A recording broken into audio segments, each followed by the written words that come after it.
Hello and welcome to On It Not In It, the interview series. I am your host, Todd Eppert, and today I'm joined by Jeffrey Price, who is the Chief Executive Officer at Plan Logistics Solutions. Jeffrey, thank you so much for joining us, and also thank you so much for your service to our country. Would you like to kick us off with a brief background as to who you are and what you do? Yeah, well, I appreciate you first, Todd, for having me, and thank you as well for acknowledging being a veteran. I have the flag behind me. It's just with Veterans Day coming up, it's just a special place in my heart.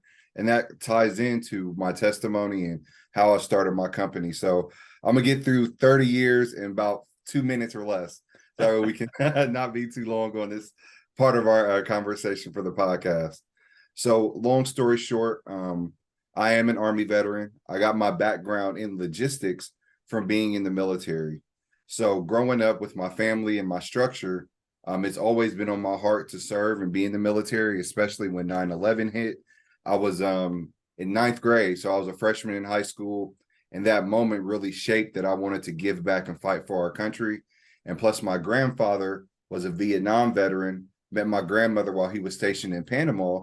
So it's always been a part of our family lineage to give back. So in 2012, I joined the military.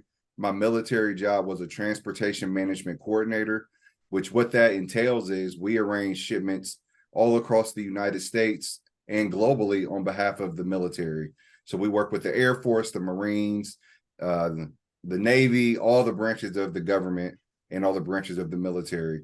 So fast forward, I joined in 2012, had an excellent career, finished 100% on every test in the Army Transportation School.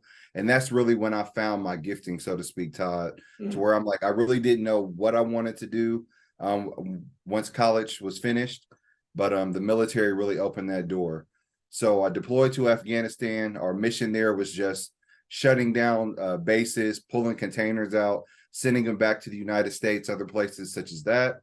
And when I got back, I got a job at Honda being a global transportation manager.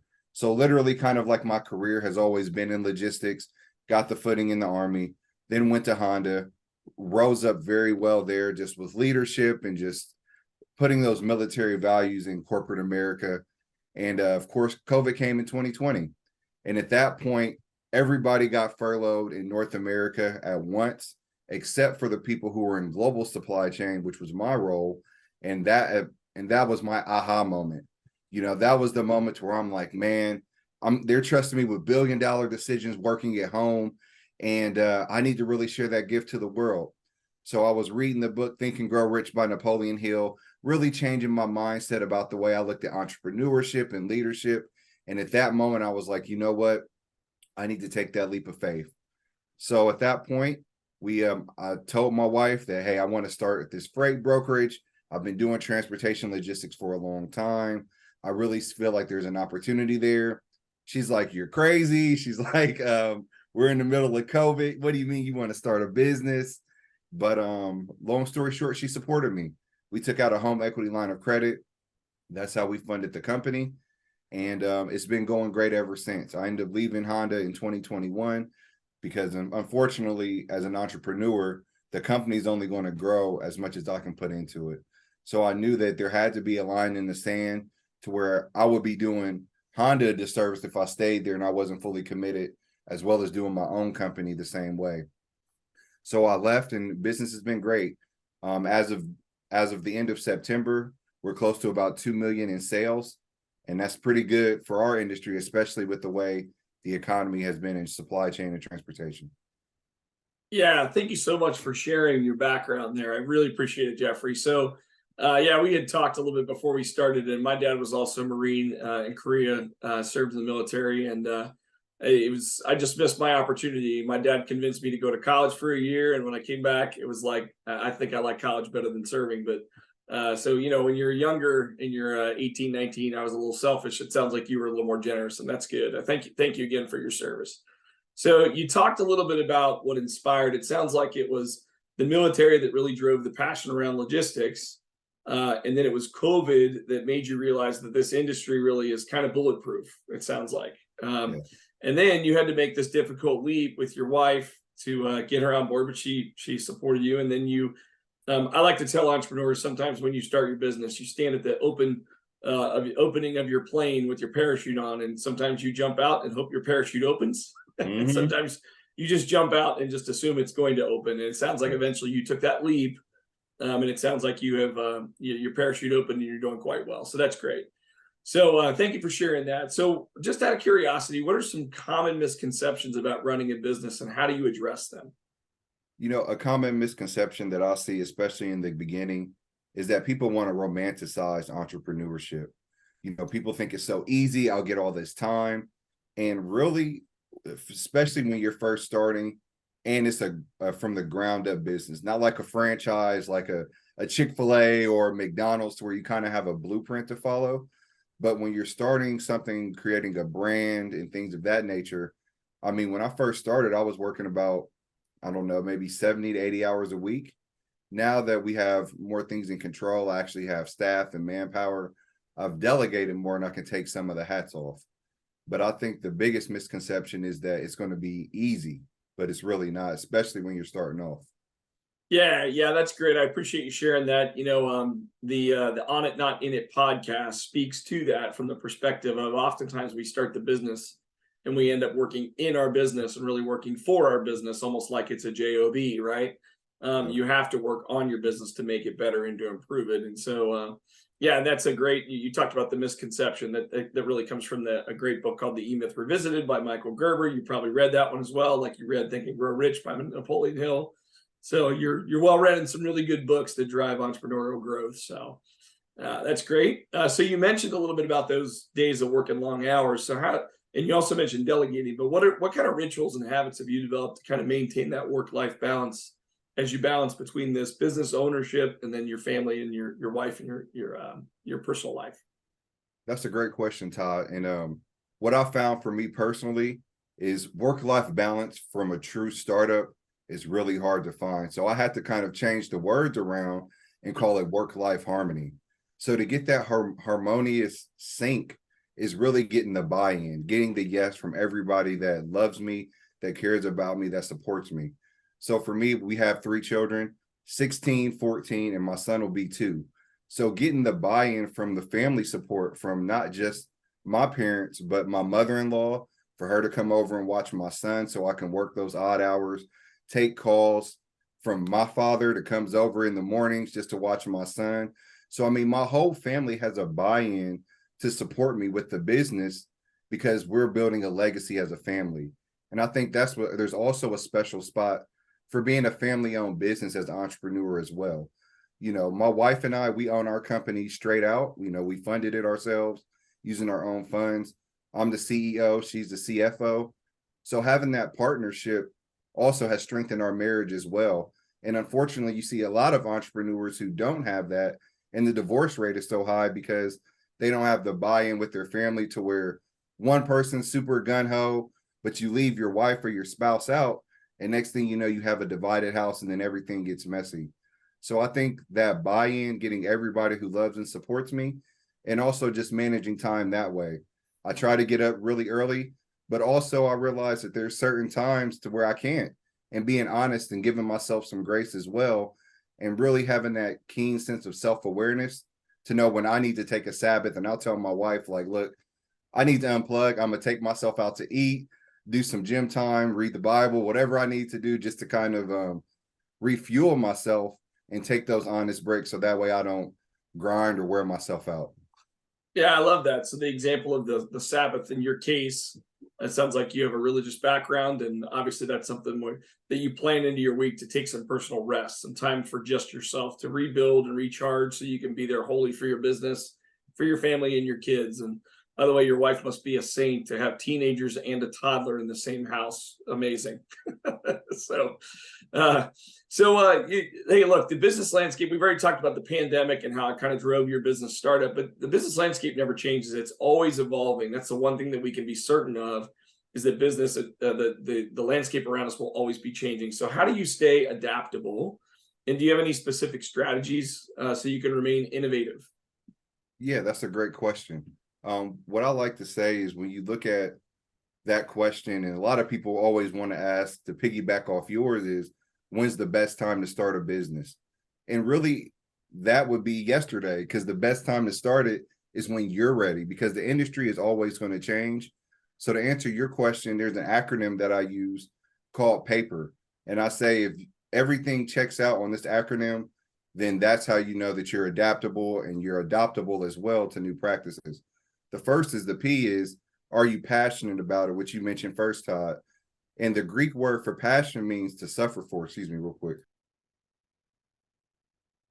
Got a little cough there. But being passionate about it first. Then looking at your abilities, looking at your skill set to see how the market is changing and seeing where your target audience and your sweet spot is. Then the next P is for personality.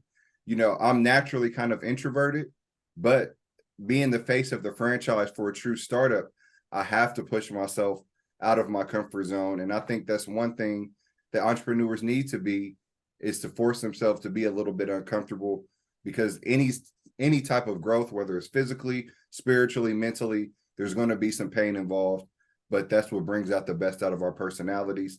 The E is for experience. I kind of share my experience starting the podcast, but really looking at that to see where you can leverage what makes you unique in the industry. For me, I always find a sweet spot in targeting customers right around Veterans Month. You know, as soon as November hits, people are going to be way more open to supporting a veteran-owned business. And that's when I throw in all my marketing, right when the fall hits between September going into October and November, because now people are like, you know what, I do want to support a veteran-owned business, or I want to support a family-owned business, and try to find those key morals. And then R is for the resources. What resources do you have to leverage? When I started the company, I really knew nothing about LinkedIn. You know, I thought LinkedIn was just somewhere you go to look for jobs. But now I found in business to business sales, LinkedIn is my sweet spot. And I've done 6 figures off contacts that I've made through LinkedIn alone. Oh, that's fantastic. So congratulations on that. So I have to ask, PAPER, did you make that acronym up? And I was going to hold this to the end, but is that part of the story that you tell in your book that you told me about earlier? Yeah, so that's the second book that I'm working on. I'm a writer by heart. I just love writing. So that book is called PAPER, and the subtitle is A Proven Checklist for Business Startup Success. And I feel that any business, no matter what you do, as long as you're passionate about it, have the ability to do it, look at your internal skill set, be honest with your personality, partner with somebody that maybe has an opposite personality as you. My wife, she's very engineering mindset. She's a nurse practitioner by trade, works at the local children's hospital. So if I say, hey, Todd, we're going to step out on faith, take out a loan for $150,000, and we don't have one customer yet, she's going to say, no, Jeff, this better line up. You better have a plan. You better connect some dots. But she keeps me balanced. And then the E for experience and resources. So yeah, I hope to release that book next year sometime. The first book that I wrote is a book on leadership, and yeah, it's going very well. So tell us about the title of that book on leadership so that we can make sure that we put that link into our podcast link information, and give you the opportunity to maybe have some people check out your book. Yeah, I appreciate that, Todd. That means a lot. So going back to my journey from starting my company, I started it right in the middle of COVID. And, you know, with me already having a background in logistics, I tried to cherry pick people from different organizations and relationships that I have built over 10 years of doing it in the military and doing it on the civilian side. However, what I found is that a true startup takes so much work. And a lot of people say if they're going to school at the same time, or they have if they're deep in their own careers, it's very hard for them to stop and really put the work in to what it takes to get a startup really going. So I started the company in 2020, I had my Fab Five, so to speak, lined up. They all said yes to start with me. But then by 2021, once the ball really started going, I'm like, okay, everything is done. I'm about to leave my job. We're about to do this full throttle. They're like, man, I really can't do it, Jeff. I can't commit to the amount of time that you need. So literally I had to start all the way back over, finding people to do it with me. And the people that I found, they didn't have a background in supply chain. They didn't have a background in logistics. I had to literally teach them everything that they know, but that brought out the better leader in me. You know, it made me a better leader, made me a better teacher. So that book is about that experience and how I found my new staff and I followed the process that I call the ins and outs of leadership, but not like I use EN on the wordplay.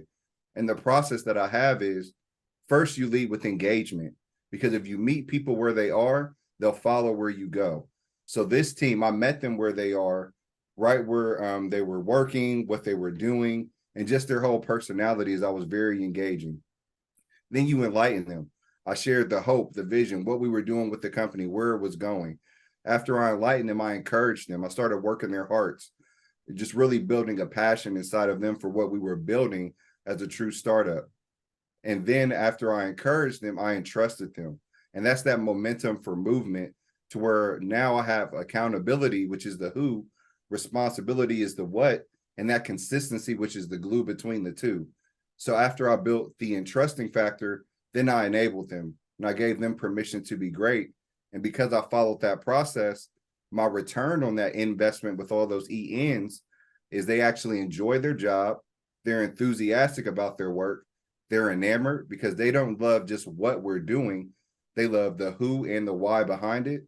They found enrichment, which is value and purpose. And finally, they've been able to endure with me. So ever since I started following those ends of leadership, I've had very minimal turnover over the last 2 years. Awesome. And what's officially the title of that book, Jeffrey? The Ins and Outs of Leadership. The subtitle is A Guide to Maximize Return on Investment in the Workplace. Awesome. Thanks for sharing that.